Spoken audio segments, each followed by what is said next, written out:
1. Emotion is not weakness. It's untamed power. 2. Reaction is easy. Response is power. 3. Stop letting people control your mind. 4. Train your mind like an athlete trains his body. 5. Never make decisions in emotional storms. 6. Build emotional discipline 1% daily. Let me explain to you in detail now. People think emotions make you weak, but that's the biggest lie you've ever been told. Emotions don't make you soft. Emotions don't make you vulnerable. In fact, emotions are raw energy, pure power. But power without control is chaos. It's destruction. It's fire that burns everything around you, including yourself. That's why the strongest people in the world aren't the ones who never feel. They're the ones who feel deeply and still choose not to be ruled by what they feel. They don't explode when anger comes. They don't collapse when fear whispers. They don't panic when things fall apart. They hold the line. That's real strength. That's power in its highest form. Think about it. Anyone can shout. Anyone can cry. Anyone can punch a wall or walk away from responsibility when life gets hard. That doesn't take strength. That takes nothing. But the person who's on fire inside and still chooses calm, that person is in control. That person wins. Because in the middle of life's storms, it's emotional control that separates the leader from the follower, the disciplined from the broken, the powerful from the powerless. It's easy to get angry. It's easy to let jealousy take over. It's easy to let sadness drag you down for days. That's what most people do. They live in reaction. They get pulled by every feeling that shows up. But what they don't see is that every time they react, they're handing their power over to something else. They're giving control to the moment instead of taking command of it. You can't build a future like that. You can't protect your peace like that. If your mood can be destroyed by someone's words, if your day can be ruined by one disappointment, then your emotions are not just out of control. They're being used against you. Emotional control isn't about ignoring how you feel. It's not about pretending everything is fine when it's not. It's about acknowledging the feeling without letting it steer the wheel. It's knowing that you can feel the weight of fear and still move forward. That you can feel the sting of anger and still choose not to say that word you'll regret. That you can be frustrated and still act with discipline. That's the power most people never even try to develop. But if you want to rise, if you want to lead, build, heal, grow, then emotional control is not optional. It's required because life is going to test you. People are going to betray you. Circumstances will hit you without warning. And if you're the type of person who breaks down every time that happens, then you'll stay stuck in a cycle of survival. You'll live your whole life responding instead of creating. You'll spend your years controlled by temporary feelings instead of being led by permanent vision. That's why you must train this like a skill, like you're in the gym every day lifting your emotions and building that inner strength. Because the person who can feel deeply and still act with clarity is the person who wins long term. Not because life gets easier, but because they get stronger. And in a world full of people who can't control what they feel, the one who can becomes unstoppable every single day, something will test you. Someone will push a button, something will go wrong, a plan will fall apart. Life isn't designed to be smooth. It's designed to shape you, and the only way it can do that is through pressure. Now the difference between those who stay stuck and those who rise comes down to one simple thing: reaction versus response. And make no mistake, reaction is easy. It's automatic. You get insulted, you lash back. You feel fear, you shut down. You feel anger, you explode. That's what most people do, and they stay in that loop their whole life. But those who respond instead of react, those are the ones who gain real control. Because reaction is emotion, but response is discipline. When someone says something you don't like, your brain might instantly fire up. Say something back, defend yourself, prove them wrong. But if you always react in the heat of the moment, you end up doing things you regret. You say what you didn't mean, you break what you could have protected, and worst of all, you lose control. And once you lose control, you're no longer driving the moment. It's driving you. That's not strength. That's surrender to impulse. But when you pause, when you give yourself that 1 second of space to breathe, to observe, to choose, everything changes, because now you're not reacting, you're responding, you're in command. That pause is not weakness. That pause is power. That pause is the difference between chaos and wisdom, and building that pause doesn't happen by accident. It happens when you become intentional about your emotions. It happens when you refuse to let every trigger pull you into a spiral. It happens when you decide that nothing and no one is worth losing your control over. You see, when you're reactive, you're letting people dictate how you feel and who you are in that moment. But when you respond with calm, you're taking that power back. You're saying, I choose how I act, I choose who I become, and that's not something that only works when life is easy. It's when things are falling apart that this skill becomes essential. You lost the job. You got betrayed, you failed after trying your best. In that moment, your reaction might be to panic, to lash out, to give up. But those who win long-term are the ones who sit in that moment and say, let me think, let me understand, let me move with purpose, not with panic. You see, the greatest strength isn't in how loud you get when you're angry. It's in how silent you can be when you're boiling inside. That silence, that calm, that composure, that's the space where smart decisions are born. That's where progress lives. People will always try to provoke you. Life will always try to test your edges. But every time you pause, every time you take control instead of handing it away, you're building something that can't be bought. You're building inner mastery. And mastery is what separates those who rise from those who react. So if you want to lead, if you want to create, if you want to protect your energy, your vision, your life, then practice the pause, protect your peace. Choose your response, because in the space between the trigger and your action lies the future you're building. You can't live your life giving away pieces of yourself to everyone who upsets you. You can't keep allowing someone's words to control your peace, your mood, your focus. If one message, one comment, one look is enough to break your rhythm, then the truth is, you're not in control, they are, and what makes that dangerous is not just that it steals your day, it steals your power. It steals your direction, because the more you let people live in your mind without permission, the less space you leave for your purpose. There comes a point where you have to wake up and decide. You're not going to let every little thing get to you anymore. You're not going to let someone who doesn't know your story mess with your energy, because when you do that, you lower yourself to their level, and every time you drop to that level, you lose time, you lose strength, and you lose yourself. You give your mind away like it has no value, but your peace is priceless. Your focus is your fuel, and your energy, that's your weapon. Don't let it be taken so easily. Not everyone deserves a response. Not every opinion matters. Not every attack requires a defense. Sometimes the strongest move you can make is silence. Sometimes the greatest form of power is not reacting at all. Because when people can't provoke you, they can't control you. That's when they lose and you win. That's when you shift from being emotionally manipulated to becoming emotionally grounded. You stop being reactive and start becoming strategic. That's not coldness. That's wisdom. You've got to start protecting your inner space like your life depends on it, because it does. This is where your dreams live. This is where your focus builds. This is where your discipline grows. And if you keep letting people break in, tear things apart, throw dirt on your confidence, how are you going to build anything lasting? You're not just protecting yourself from pain, you're guarding the path that leads to everything you're working for. That's not being distant, that's being smart.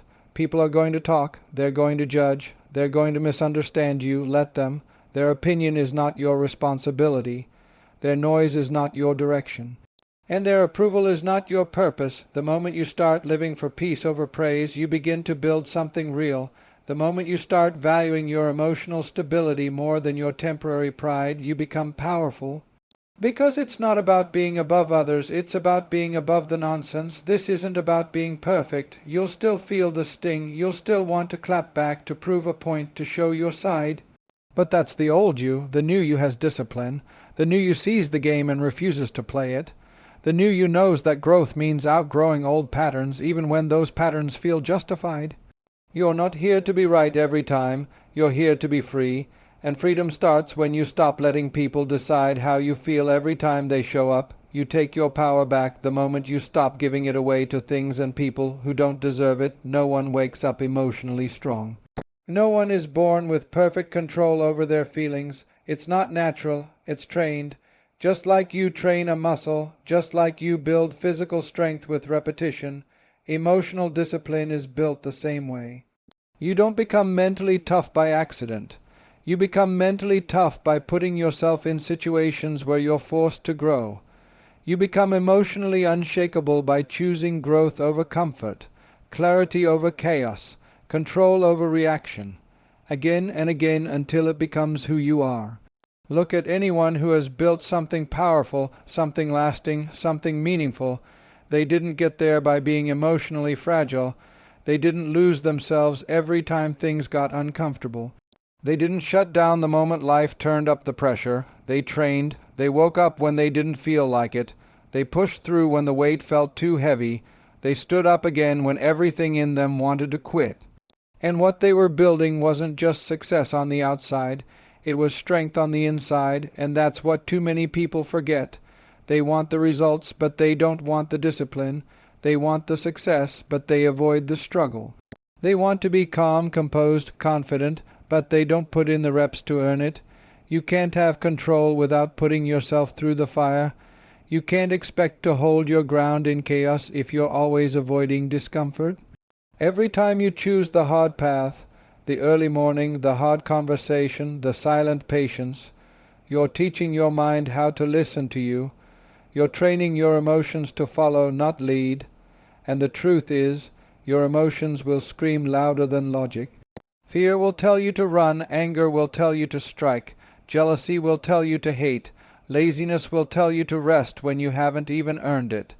But when you've trained, when you've built that inner command, you don't let those voices make your decisions.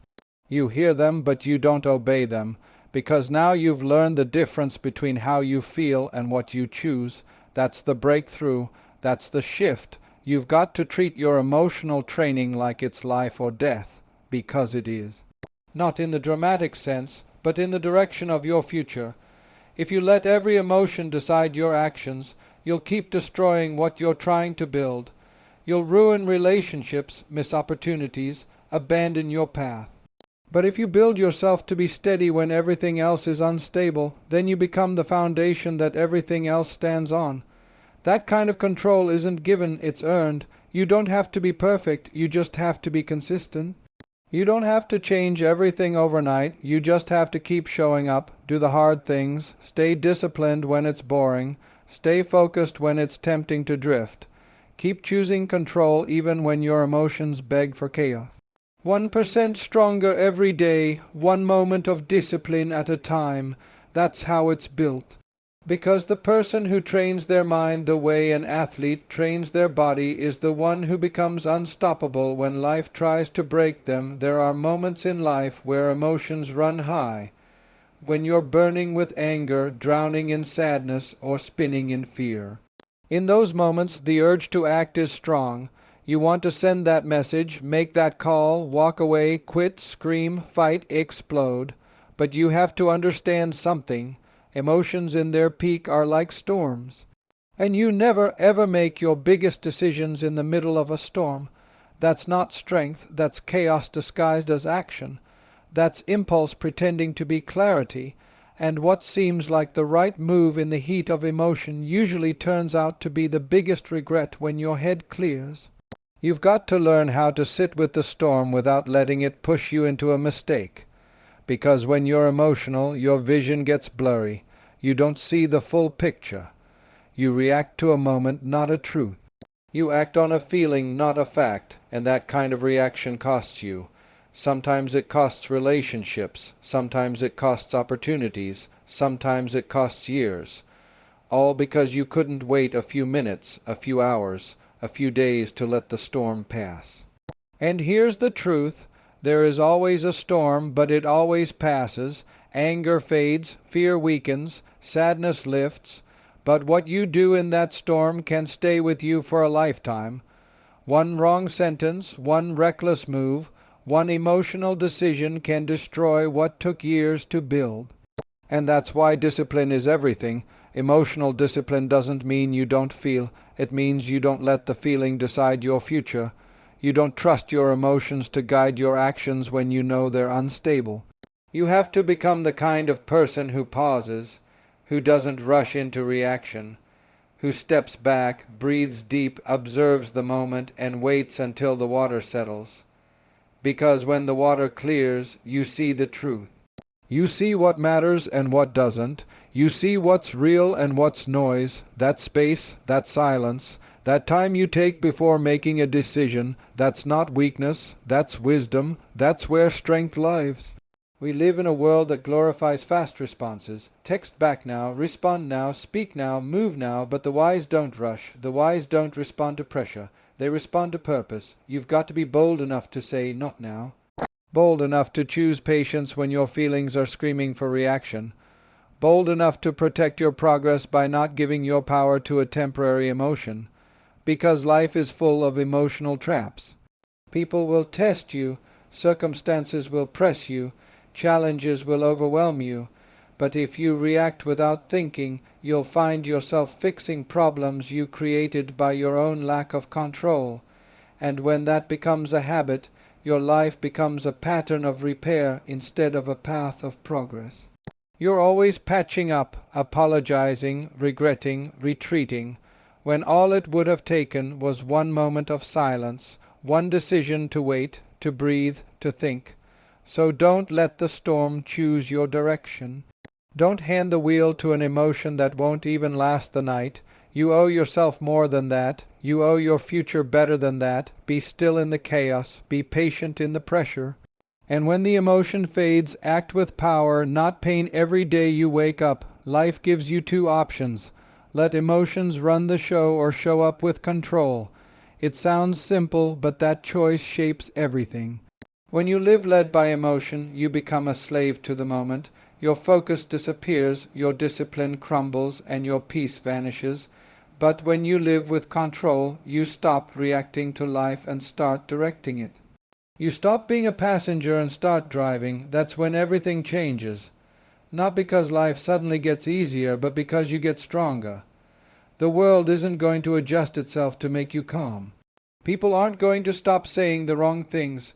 Circumstances aren't going to pause so you can catch your breath. That's not how it works. You can't control the world, but you can control you, and that's more than enough. Because when you take full responsibility for your emotions, your reactions, your choices, you take your power back, you stop waiting for peace to arrive, and you become the one who creates it. Discipline doesn't just show up on its own. It's a decision, sometimes every hour, sometimes every second. It's in how you speak to yourself when you feel like quitting. It's in how you breathe through frustration when things don't go your way. It's in how you hold your tone, your words, your actions when everything inside you wants to explode. That's where real control lives. In the details, in the silent choices no one sees, in the private battles you win without applause. You've got to decide that your purpose matters more than your mood, that your mission is bigger than your moment, because if you're only consistent when it's convenient, you'll never build anything solid. The people who move the world, the ones who rise above, aren't the ones who feel amazing every day. They're the ones who keep showing up when they don't. They've mastered the art of doing what needs to be done even when the feeling is gone. And that's what sets them apart. You're going to have days when emotions hit hard, when fear creeps in, when self-doubt whispers, when the pressure feels unbearable. That's when control becomes everything. That's when you get to prove to yourself who you really are, not in comfort but in the chaos, not when it's easy but when it would be so much easier to quit. That's when your discipline either breaks or takes over. And the only way you grow into that version of yourself is by choosing it every single day. You train it, you protect it, you build it like a fire, one spark at a time. You stop letting the little things throw you off course. You stop giving energy to things that don't feed your future, and you start moving with intention. even when your emotions try to pull you in the other direction. That's not fake, that's strength, because in the end, it's not about how you feel, it's about what you choose. And if you can learn to choose control over reaction, discipline over comfort, purpose over pride, you'll unlock a version of yourself you didn't even know existed. One that can handle the storm, carry the weight, and lead with calm no matter what comes your way.